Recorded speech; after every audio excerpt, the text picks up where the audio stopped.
Fail region တွေကို edit လုပ်เสียမလို့ပဲနဲ့သူ့ရဲ့ line type တွေကို change လို့ရတယ်ဆိုတာသိပြီးကြပြီလား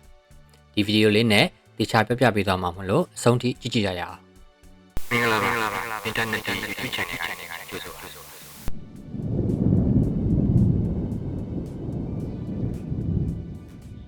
ကျွန်တော်အခု fail region လေးတစ်ခုဆွဲကြည့်မယ်ဒီမှာ region နဲ့က fail region ပေါ့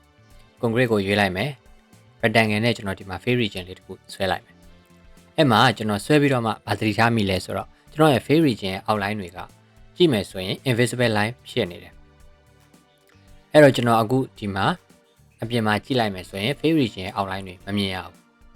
အဲ့တော့အဲ့ outline တွေပြင်ကျင်တယ်ဆိုရင်ကျွန်တော်က fail region တွေကို double click နှိပ်ပြီးပြန်ဝင်မယ် outline တွေအကုန်လုံးကို select မှတ်မယ်ပြီးရင်ဒီ outline တွေကိုကျွန်တော်လိုချင်တဲ့ thin line ကိုပြောင်းလိုက်မယ်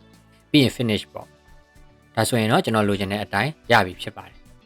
အဲ့လိုမျိုးထက်ကျွန်တော်တို့နောက်ထပ်နီလန်တစ်ခုရှိသေးတယ်အဲ့ဒါကဘာလဲဆိုတော့ဆွဲပြီးသွားတဲ့ fail region ရဲ့ line type တွေပြောင်းကျင်တဲ့အခါမျိုးမှာ fail region တွေကိုဝင်ပြီးတော့ edit boundary ဆိုပြီးတော့ line တွေကို select မှတ်ပြီးတော့ကိုလိုချင်တဲ့ line type တွေကိုပြောင်းလို့လည်းရတယ်လို့ EF2s ထဲမှာ fail region ဆိုတဲ့ tool ရှိတယ်အဲ့ထဲမှာ chain line style ဆိုတဲ့ tool လေးရှိတယ်အဲ့ဒါလေးကိုယူလိုက်မယ်ပြီးသွားရင်သူက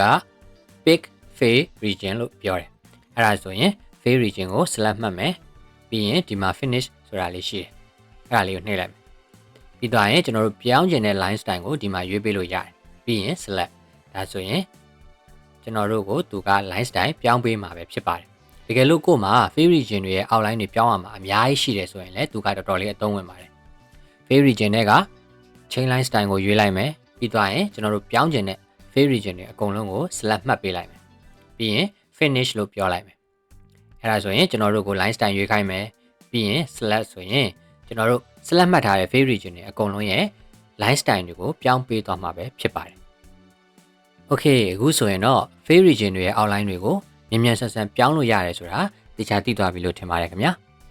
See you in the next video